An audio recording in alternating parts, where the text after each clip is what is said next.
Hello and welcome back to Nomifactory. This episode I want to start off by showing you my fiber reinforced circuit boards production. I set it up over here next to the advanced circuit board production. It's a little tight here, but I set it up here. The first thing you need is fiber reinforced epoxy resin sheets. That's just epoxy resin in a chemical bath together with raw carbon fibers that makes these sheets here. Those you react together with some anneal copper foil and some sulfuric acid. That gives us these circuit boards. These we buffer here and we make the anneal copper foil here, which we need for other processes. Let's see here. The actual circuit boards is the first of the circuit boards that needs to be made in a clean room. That's the iron 3 chloride as we know from other circuit boards. But it's the first circuit board that needs to be made in the clean room. So that's what we do here. The boards, some more anneal copper foil and some iron 3 chloride makes us these circuit boards here. In the clean room, a lot of things has happened.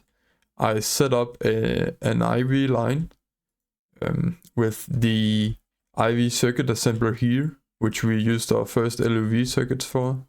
A cutting machine, a precision laser, and a chemical reactor. In the chemical reactor we have been crafting up some high voltage power units. That's vanadium gallium, which is vanadium mixed together with gallium. The PIC wafers, which we used for, I think it's EV. And some indium gallium phosphide, which is just indium gallium and phosphide mixed together. The indium we set up last episode. Yeah, we need these high PIC to make IV energy hatches, and we have made a couple of those as well. And those need to be cut in an elite cutting machine. Those you can't cut in anything less. Yeah. Over here we remove the high voltage line that's not used anymore. And here we make the qubit CPUs. That's let's see here. The nano CPU wafers, which we set up, I think, a couple of episodes ago, over here. And that's mixed together with radon and some more of those indium gallium phosphide dusts. And that gives us these qubit wafers, which is cut next to it into qubit CPUs. And we are not buffering the wafers because those are not needed for anything other than cutting. And we have some qubit CPU down here. We might need to buffer more, but at the moment that's fine. And radon, we haven't automated. Like, we had the radium salt, but the electrolyzing of it I have not automated yet. So I just put a stainless steel drum here with some radon in. And that's lasted us so far. And these wafers, that's like 4 CPUs per, so they will last a while. Those are some of the components needed for quantum circuits, and I've actually set up patterns for EV quantum circuits, which is the lowest tier of quantum circuits. This is the best recipe for EV tier circuits. You get 2 circuits per one recipe.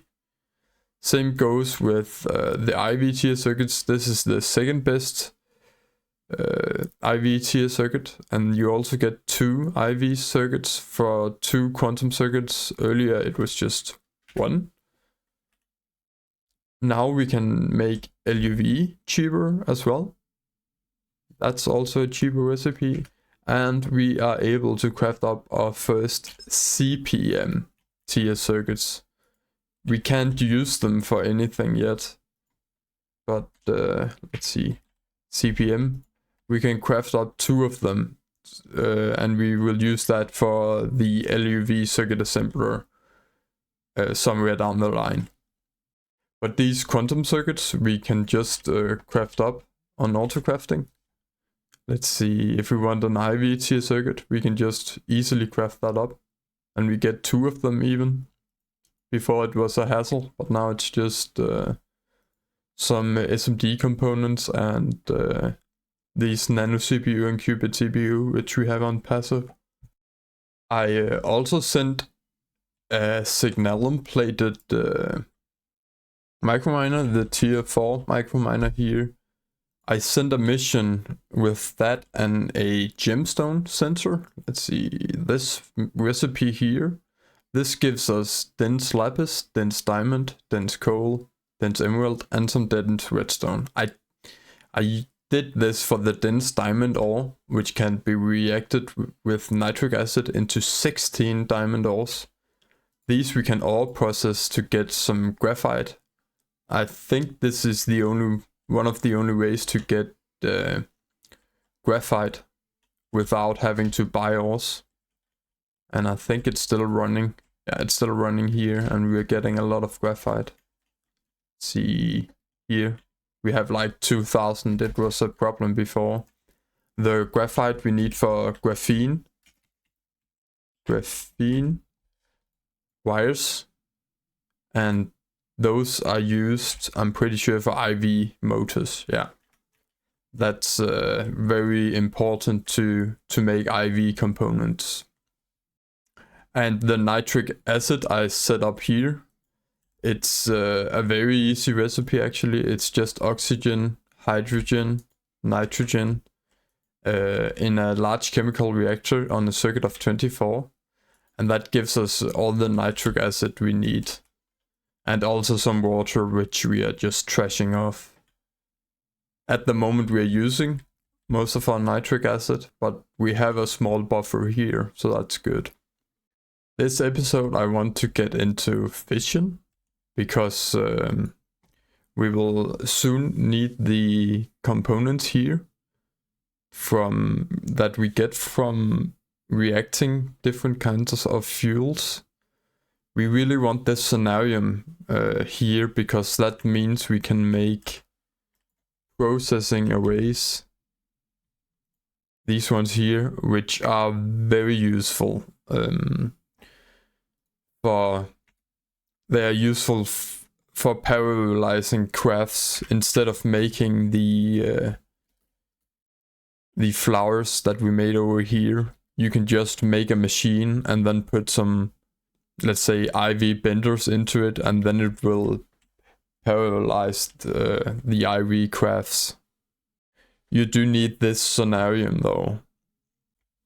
And to send the tier 5 microminer to get naquata, which is one of the next materials we will use a lot of, you do need stabilized plutonium and stabilized uranium, and those you get from fission. The uranium we can get from uraninite, but I don't know what we need here. We are more interested in this recipe up here with the naquata ore. So we will request a fission controller. I'm just following the quest here. I'll request some reactor cells. We'll just grab a stack. I think I'll set an automation up for these cryotherm coolers, at least for the canning machine. Because these I'm pretty sure we will use a lot of. We need a stack right now, but we can always make the reactor bigger than this, so we'll want more. The quest says we need 150 of these fission reactor casings, so we will just request 150. Looks like we have everything to make it, so I'll just do that. Yeah, this is a slow recipe because everything requires a alloy furnace, and at the moment I have the recipes, all of them, in my EV alloy furnace, so it takes a while. In the meantime, I can explain another quest that I did. I made the assembly line here. It's not needed until LUV, but we will get there soon enough. Let's see here. I should have everything. The assembly control casings, the assembly line casings, the assembly line. We need some input buses, an output bus here, a maintenance hatch. Let's see, IV energy hatch. Let's make a couple of those. I built the assembly line over here next to the Nether Star setup. It was quite a task to build it, and all of the items need to be exactly right for it to form. There's not much space for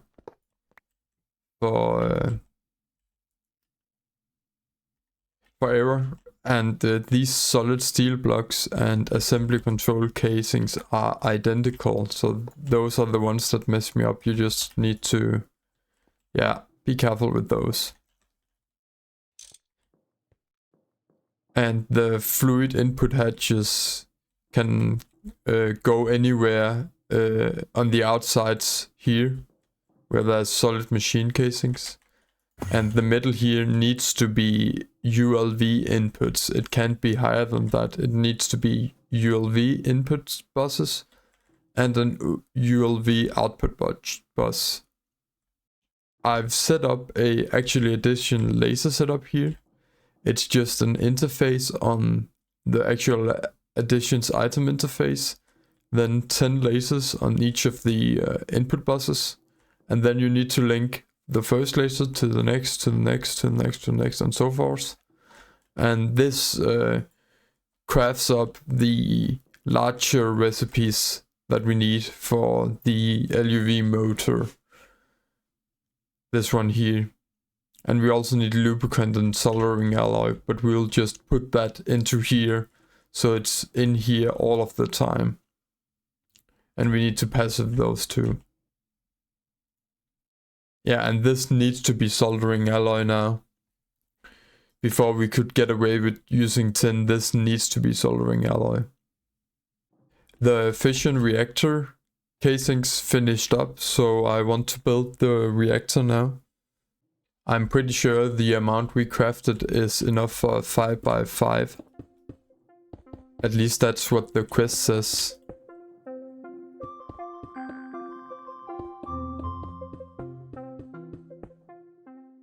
This, unlike the clean room, does not need the edges here. It just needs the sides.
So over here at my IV setup, I set up a thermal centrifuge.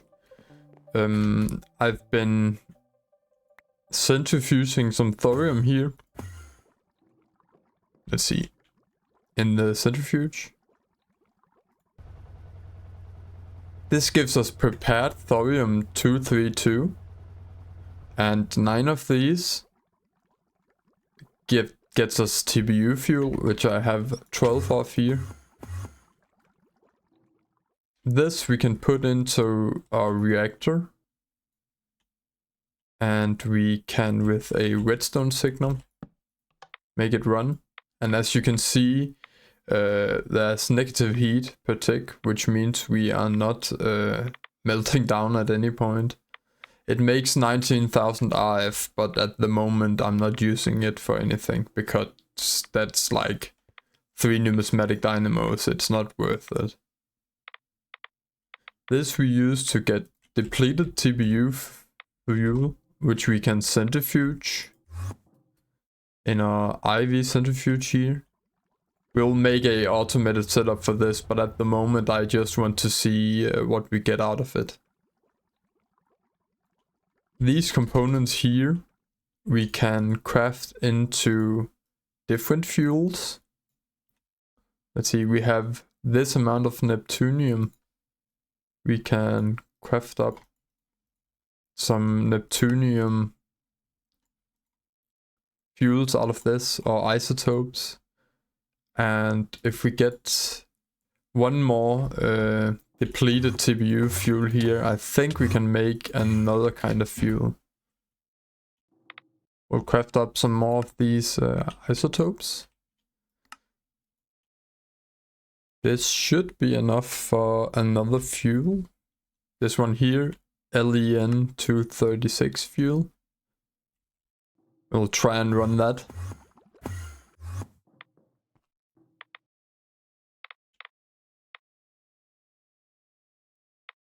Yeah, it can still keep up with this. This gets us the depleted LEN fuel. Let's try and centrifuge that as well.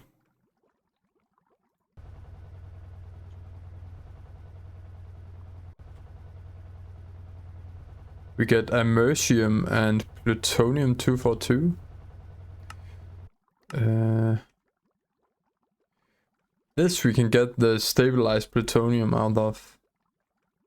I'm pretty sure, yeah, we need that for Naquata, so we could probably craft up, let's see here, craft up some of that stabilized plutonium manually, and get enough to run a tier 5 mission.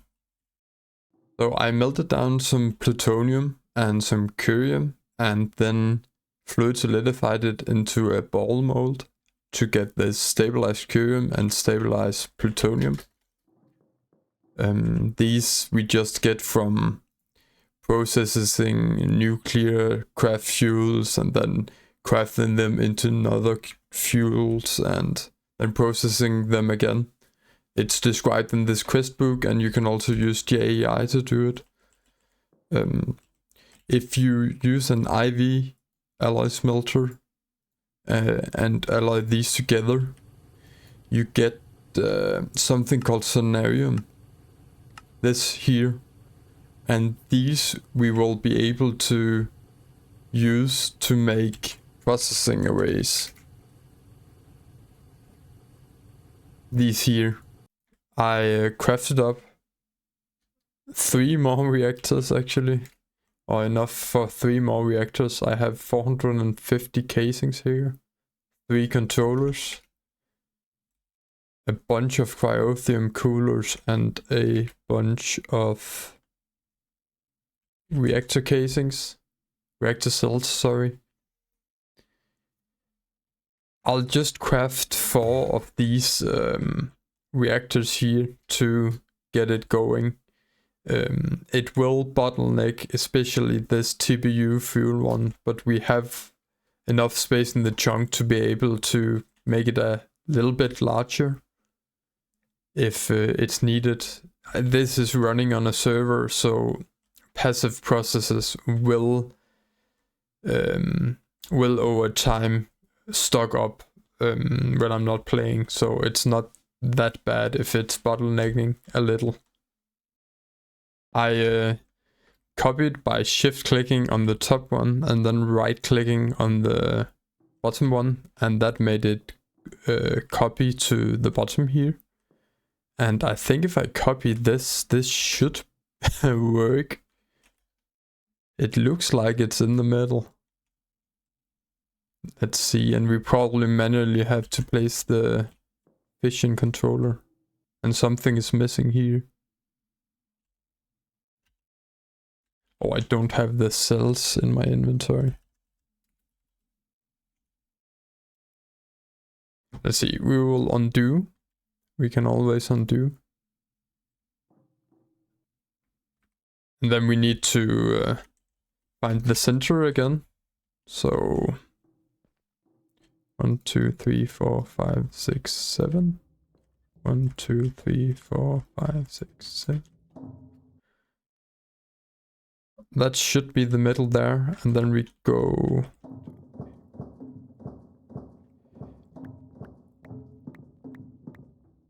I think this should work. And then we just have to place the controller itself. Okay, so this isn't working. And I'm not quite sure why. There's some block it didn't place.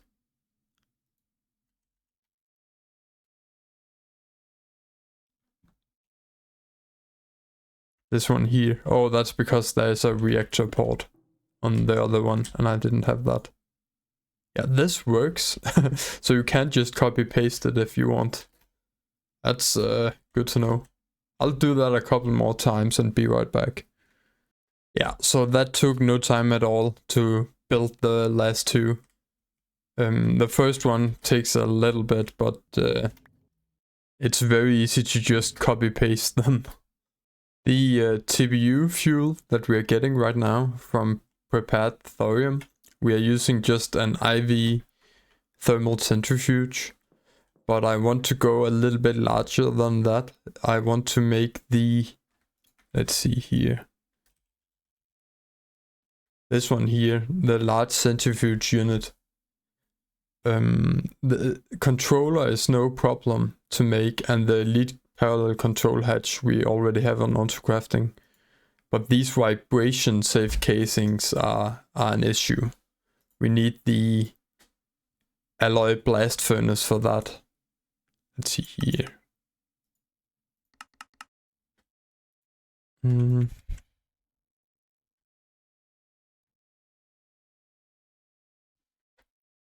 Here, the alloy blast furnace, it's aluminium, manganese, vanadium steel, and yttrium. And yttrium we get from centrifuging rare earth, but I'm not sure we have a little bit of rare earth, but not much.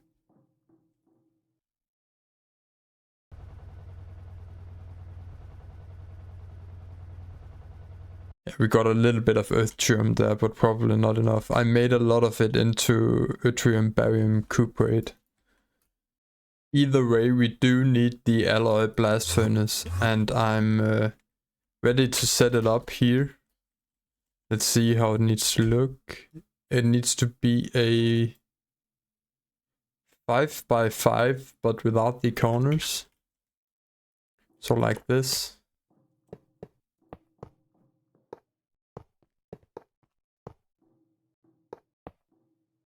Probably like so.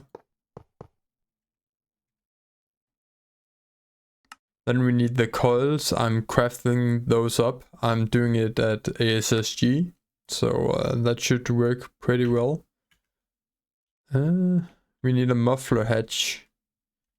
Not sure if it needs to be EV. It does need to be EV, I think. In the meantime, we can craft the rest of the multi-block up. We need these heat vents here. Those were expensive. That's tantalum carbide, double molybdenum silicide plate. And the same with this rod here and some titanium. These are just not that expensive, but just annoying to craft up. It's molybdenum together with silicon, and then you need to blast furnace it and freeze it and then make it into plates and stuff. The same with its tantalum carbide, it's just carbon and tantalum. The tantalum, I remember, was a little bit hard to get a hold of, but I think we just bought some tantalite and then ore processed it, but I'm not sure. I can't remember. The last 2 coils crafted up, so we can place the last layer of coils.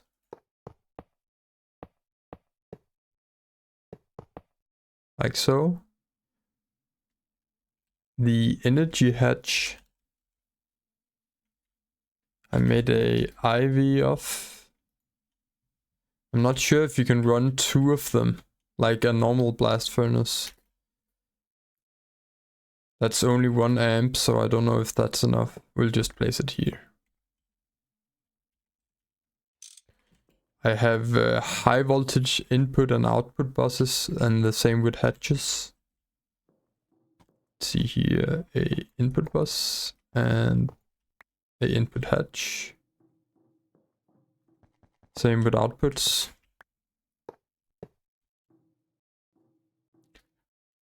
Then we need some more of these.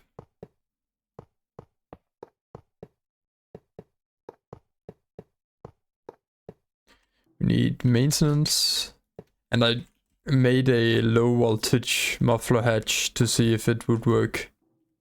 But if it doesn't, we'll just craft up an EV one.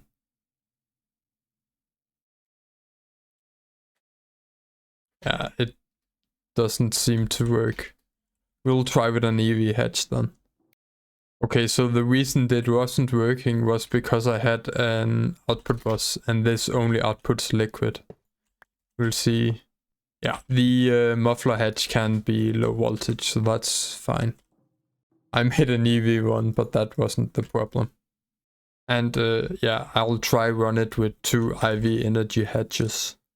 And we are really stretching our end steel conduits here. We need to do the trick with every IV line we set up, where we do all the connections on all the sides to be able to provide it with enough power.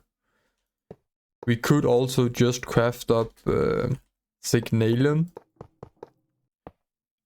conduits, but when you replace one conduit in End IO, you have to replace all of them, because an end steel conduit doesn't connect with a signalum conduit, unfortunately. And I do want to wait until I can upgrade to enderium conduits, because they can transfer 2 million instead of 400,000. These will take us a long way. Not all the way, but a long way.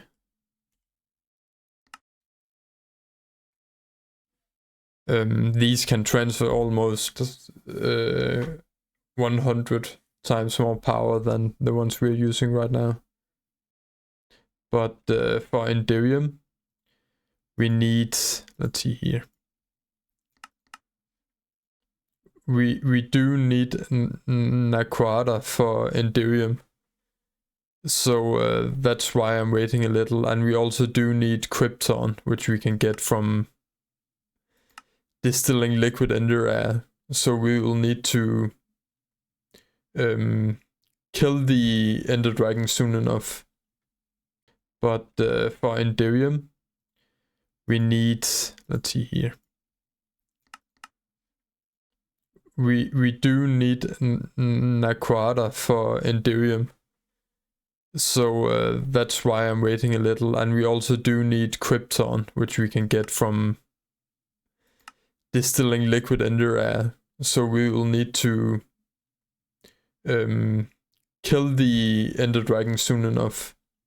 On the input hatch, I'll just place a fluid interface here with helium. I think you can put more than 1 fluid input hatch, so we'll just make one for helium, make one for whatever we need. Krypton, I don't know.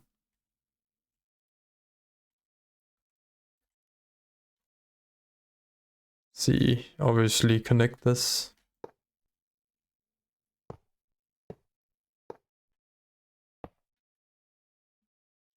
That is difficult when you are flying.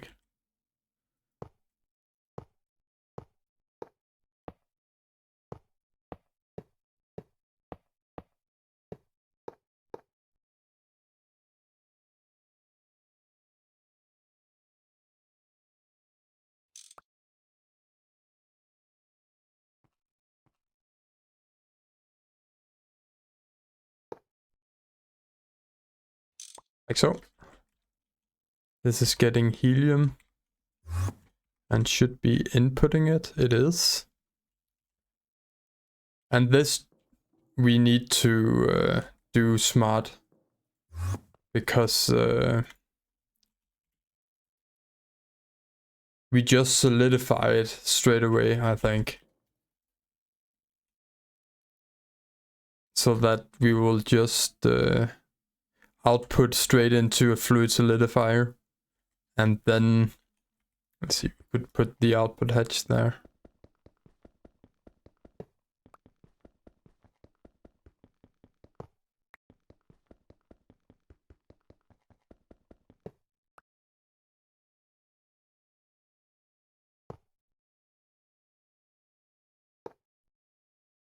Let's see, if we put the fluid solidifier here, we can put a lumium wire here, so that this will also get power.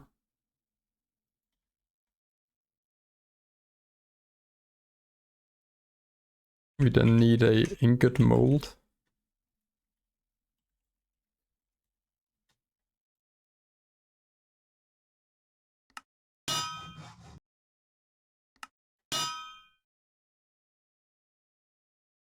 And then we will probably input into an interface. Okay, so I just found out the fluid solidifier here does not work. We do, in fact, need a, let's see here, a vacuum freezer for it to work. Let's see the recipe here. We need a vacuum freezer with an ingot mold, and then dump the fluid into there. And for some recipes we also need liquid helium, which is helium through a vacuum freezer. So we will need 2 vacuum freezers here. We might place them next to the line here, but I do... No, we will definitely place the freezer that freezes the ingots right here. That makes the most sense. And then the one making liquid helium we can place somewhere else. So here we go. Here's a vacuum freezer.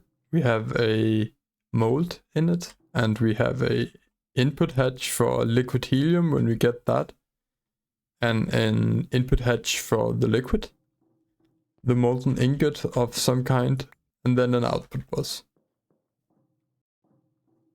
To transfer the liquids, I have this pipe that I made here, and we need a pump. See here, this huge aluminum fluid pipe, and a pump which can import the fluid. This should transfer a bucket per tick, and that should be fast enough. It's probably overkill, but whatever. And if we do maintenance on this, we should soon be able to make a ingot in this. See, this is working, no maintenance problems. Okay, let's try and encode a recipe here.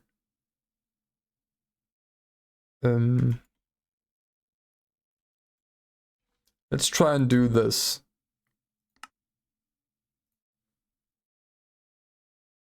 Incolli MA956. Let's try and craft that. Need a programmed circuit for this as well. But this, we will say, gives this ingot here and it needs to give 13 of them.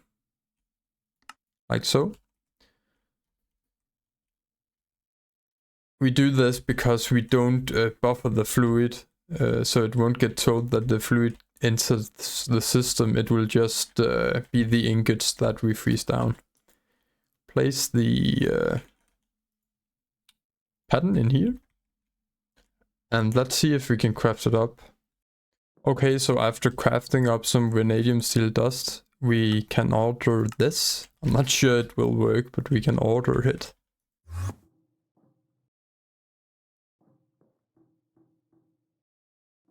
Did this even run? Not sure that it did. Oh, we obviously need the circuit.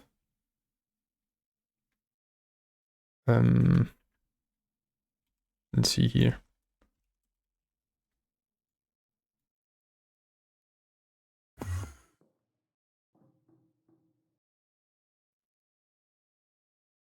A circuit of 14.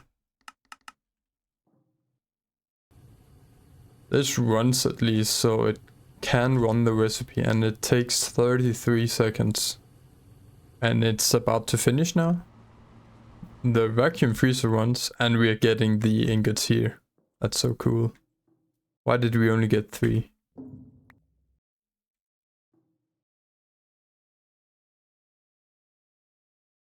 Something went wrong here. We only got 3 of these.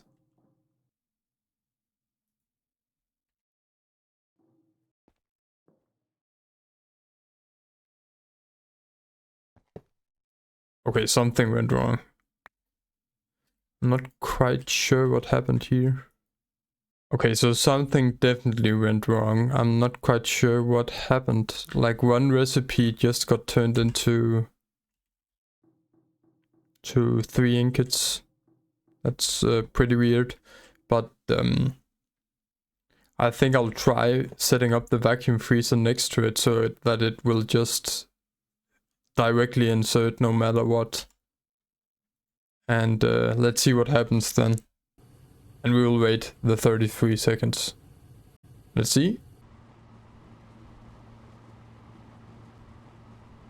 We are at least getting more ingots than before. Yeah, we got the 13. I don't know what happened before. Probably something finicky with the pipe. And this we just output into an interface.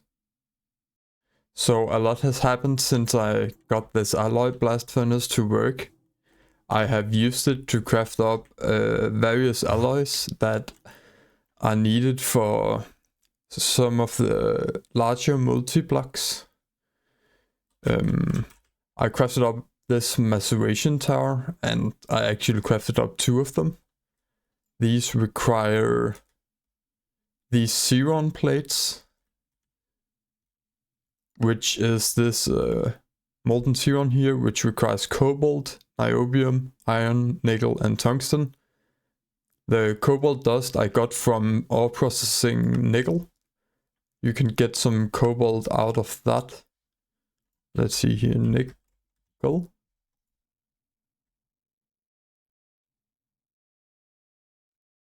Here. It's processing nickel. I also crafted up a large centrifuge. This one here. This was a little more difficult because the vibration safe casings here, the ingot for that, this Ingolloy MA956 ingot requires this yttrium here, which you can only get from centrifuging. Or is it? You can only get it from centrifuging rare earth here. You get small piles from that. So that's what I did. And the rare earth I got from ore processing redstone. We are ore processing redstone here. We have a lot. Yeah, that's what we did to get that. And we also made a ore washing facility. This here. This just requires these watertight casings, which aren't that bad, I don't think. It's nickel, aluminium, iron, chrome, and sulfur. Gets us like 16 ingots, so that's really not that bad. We also use these elite parallel hatches, which makes the multi-blocks process 4 recipes at a time. And these just require some IV components and some LUV circuits. Now that we are using quantum circuits, it's really not that bad to craft up LUV circuits. It's just, yeah, a little bit of crafting, but I have them on auto crafting. I set up the maceration towers here, and the ore washing here, and the centrifuge here. The centrifuge and the large chemical bath can have 2 different modes, and you can use a screwdriver to change the mode. By default, this is a centrifuge, so you have to make it into a thermal centrifuge, and this is by default a chemical bath, which you have to turn into an ore washer. And I just have an infinite water cover on this input hatch here. The way I set up this automation is using a subnet with A2. Let's see, down here I have a controller and an interface. On the interface we have a storage bus with a high priority, and we have an export bus which exports ore from the main AE system into the subnet. So if I want to process galena, I just put galena in here and it processes it all. I have storage disks which I partition in this cell workbench. I can give you an example. Let's say we want to process redstone. I partition this for redstone. And then only redstone can go into the storage cell. No other item. So all the types will be redstone. So it's like 63 times 65,000 redstone that we can store in this cell. So that's how we do that. And at the moment we have only processed galena, the galena that we have, and also a little bit of nickel, which gives us more cobalt here. And I have a partition cell for sulfur, stone dust, purified galena, impure pile of nickel dust, and cobalt dust. Up here we have on the inputs all dictionary storage buses, so that if we, for example, take the first maceration tower here, we have it set to ore. So any ore that enters the subnet will get put into the first maceration tower here. Then in the ore washer, we have a ore dictionary storage bus set to crusts centrifuged. Well, sorry. This we have to set to crushed on a wildcard. These 2 X's here, or you make by, it's like the same as you use for multiplier sometimes. These means it's a wildcard, so anything that is named crushed in its title gets put into here, or in its, you can like hover over something in JEI and then shift on it, and then you will see its ore dictionary name. Anything that has crushed in the ore dictionary name gets put into this input hatch here through the ore dictionary storage bus.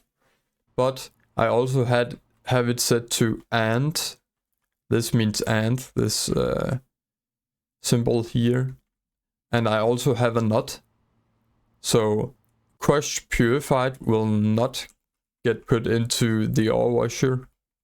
And crushed centrifuge will not get put into the ore washer. And nickel will not, anything that's named nickel will also not be washed.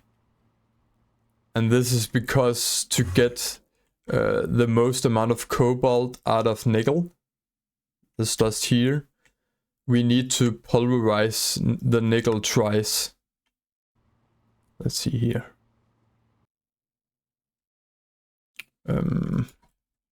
Nickel.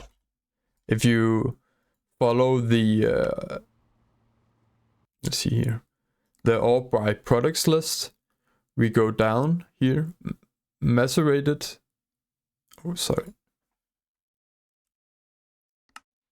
macerated, we get a chance of cobalt dust. Macerated again, we get a chance of cobalt dust.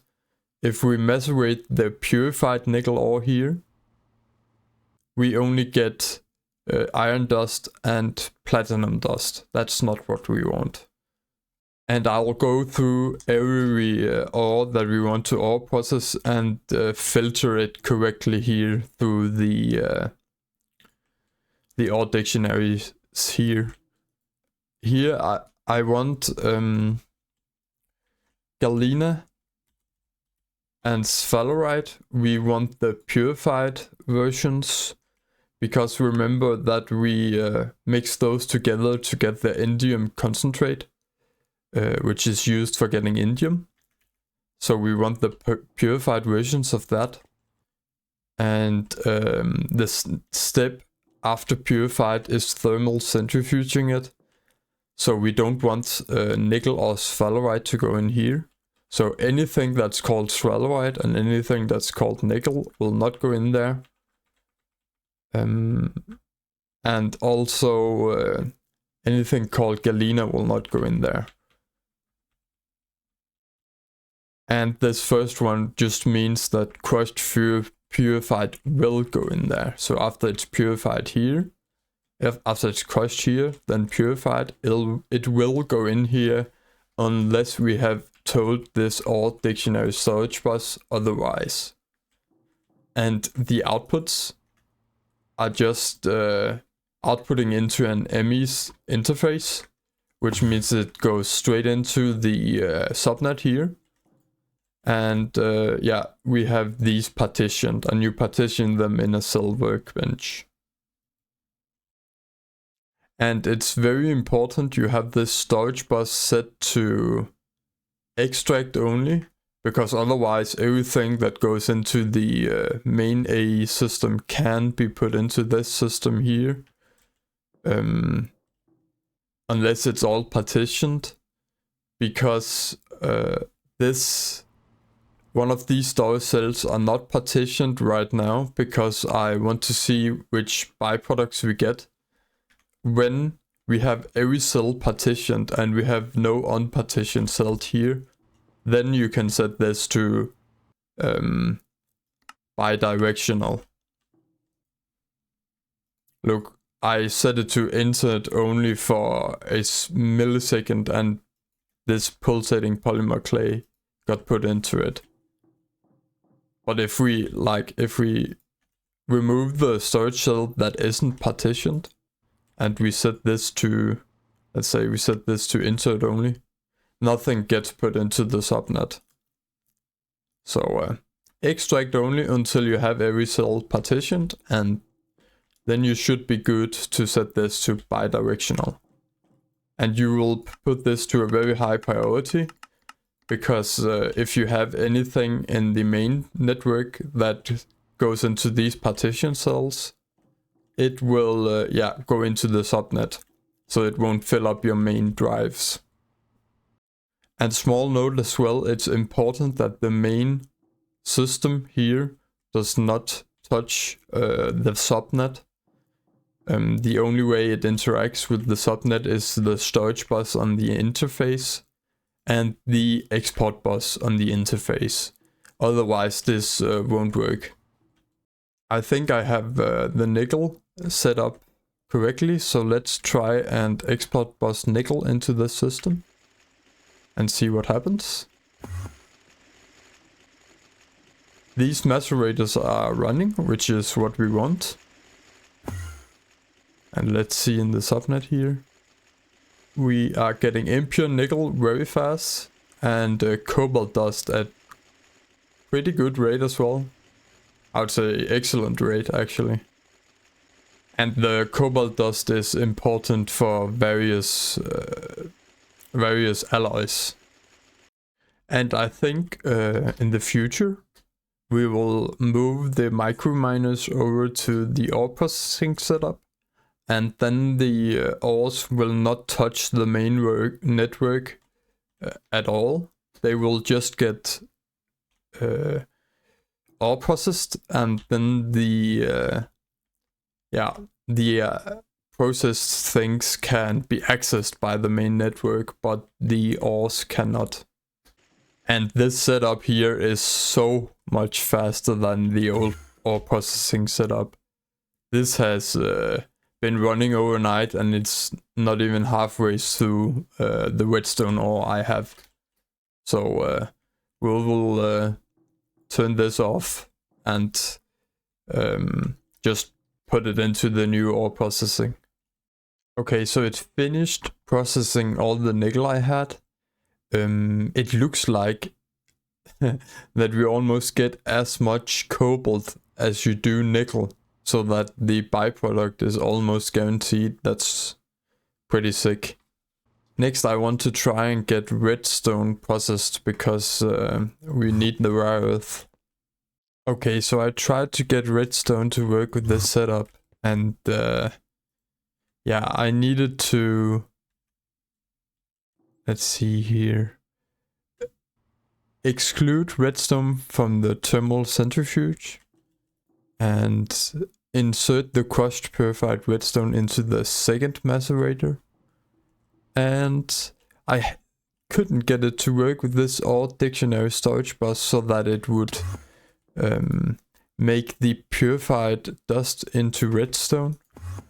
But then I placed another ore dictionary storage bus on the input, which wildcards dust pure, and that has seemed to work.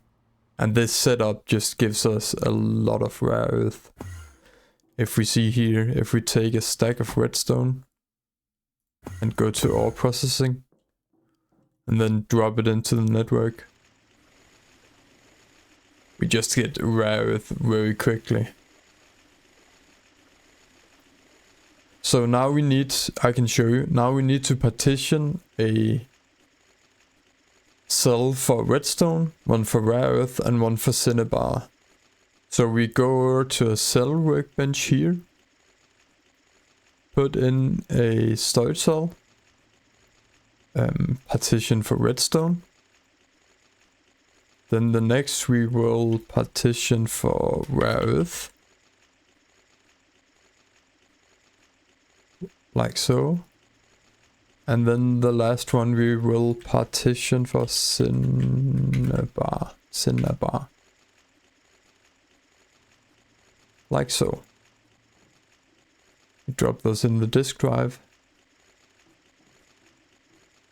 Then we can take the one that isn't partitioned, which has a lot of different items on it, and we can put it in this MEIO port, which we have an import bus on, and it's connected to the network so that it will get power.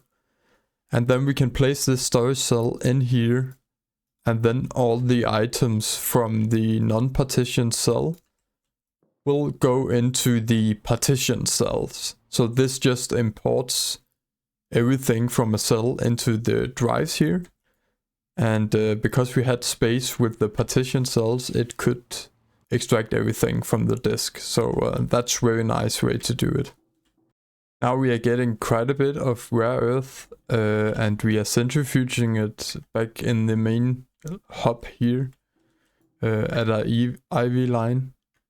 And it seems like this Elite Centrifuge, IV Centrifuge, can keep up pretty well. Not completely, but we don't need a multi-block for that. And we're getting yttrium pretty quickly here. Yeah, but I think that's what I had for this episode.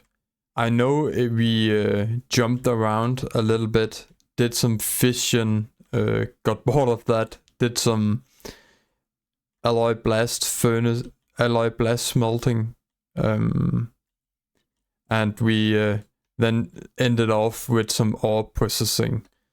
I wanted to make multi-blocks for making TBU fuel, and then I ended up using them for ore processing instead. And with the ore processing, we can much easier get the dusts which are needed for making these multi-blocks.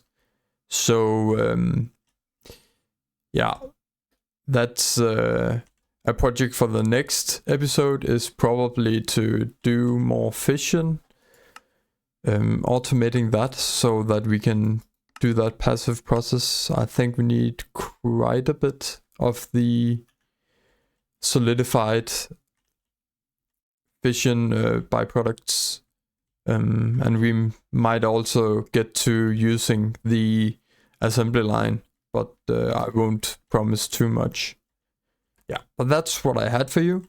I hope you enjoyed this episode, and that I will see you in the next one. Bye bye.